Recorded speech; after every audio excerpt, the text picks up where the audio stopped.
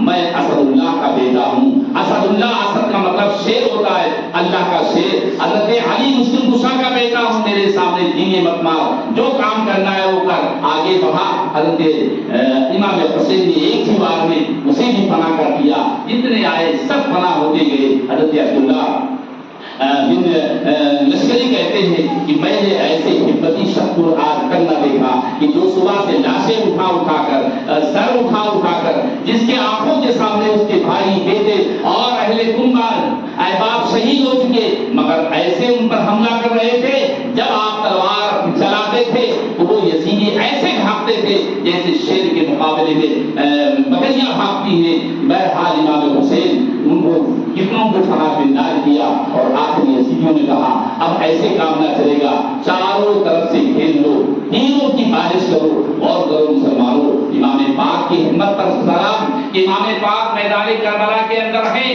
آپ کے اوپر تیر ہی تیر چل رہی ہے. روایتوں میں آتا ہے آپ کے جسم مقدس پر 72 تیر لگے تھے. کتنے؟ 72 تیر.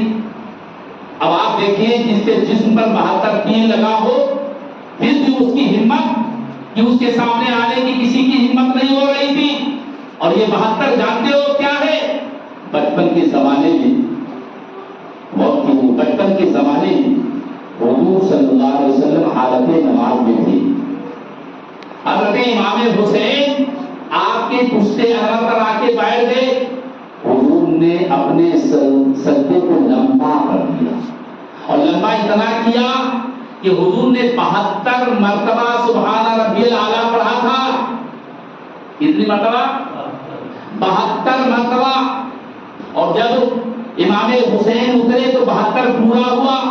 اور اس کے بعد میرے آقا نے فرمایا نماز سے فارغ ہونے کے بعد آئے میرے لگتے جگر تو میری پشت پر آیا، میں نے آج سجدے کی حالت میں اللہ کا نام 72 مرتبہ لیا.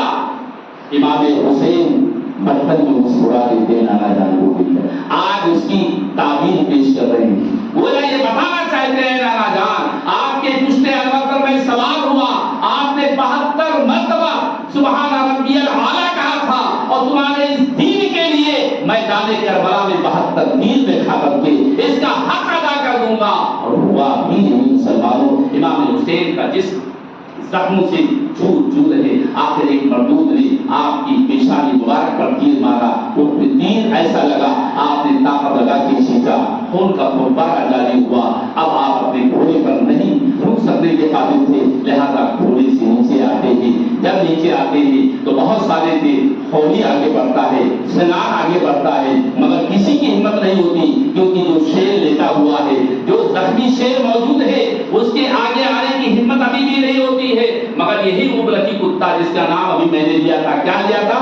شمر، جس جوشن آپ کے سینے اقدس پر سوار ہو جاتا ہے. امام حسین نے دیکھا، فرمایا کون کا شمر؟ کہا ذرا اپنا سینہ کھول کے دیکھا.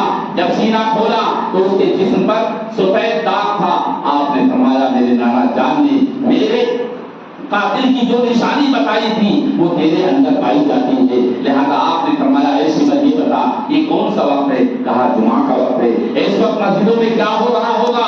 اس وقت مسجدوں میں نمازیں ہو رہی ہوں گی. آپ نے فرمایا اے شمر میرے جسم سے ٹوٹ جا اور میں اپنی زندگی کی آخری نماز اپنے رب کی بارگاہ میں ادا کر لوں. شمر نے کہا نہیں، کیونکہ اسے معلوم تھا یہ شیر اللہ ہے، اگر میں ہٹ گیا تو ان کی تلوار ہمیں دو ٹکڑے کر دے گی. حضرت امام حسین نے فرمایا کہ اچھا ٹھیک ہے چل ہمیں نماز کا تو موقع دے. کہا نہیں دوں گا. آپ نے اشارے سے نماز شروع کیا. نماز شروع ہی کیا تھا، آپ نے قیام کیا اشارے سے، قرات کیا اشارے سے، رکوع کیا اشارے سے، اور جب آپ سجدے میں گئے تو سن کی تلوار اس شمر کے جوشن نے آپ کے سر مبارک پر لگایا اور آپ کا سر تن سے جدا ہو گیا. انا للہ و انا الیہ راجعون. پیارے مسلمانوں، 10 محرم حرام سن 61 ہجری بروز جمعہ کا دن ہے. 57 سال 5 ماہ 5 دن کی عمر میں حضرت امام حسین نے نماز کو بچانے کے لیے، شریعت کی حفاظت کرنے کے لیے اپنے خاندان کے ساتھ ساتھ اپنی بھی جان کو اللہ کے نام پر قربان کر دیا. یاد کیجیے مسلمانوں، امام حسین رضی اللہ تعالیٰ عنہ نے میدان کربلا میں شہادت حاصل کر کے دنیا والوں کو یہ پیغام دیا کہ اے دنیا والوں، حق کے لیے لڑنا. جب حق کی بات آ جائے تو تم ثابت قدم رہنا، کچھ بھی ہو جائے اب ہم باطل کے سامنے اپنے سر کو مت جھکانا. اور سب سے بڑا پیغام جو آپ نے دیا وہ نماز کا. لہذا ایسے کہ مسلمانوں ہمارے لیے بھی ضروری ہے امام حسین کی اس پیغام پر نماز کی پابندی کرو، اپنی مسجد کو آباد رکھو. اذان کی صدا، اذان کی آواز تمہارے کان میں آئے، سب کام چھوڑو مسجد میں آؤ.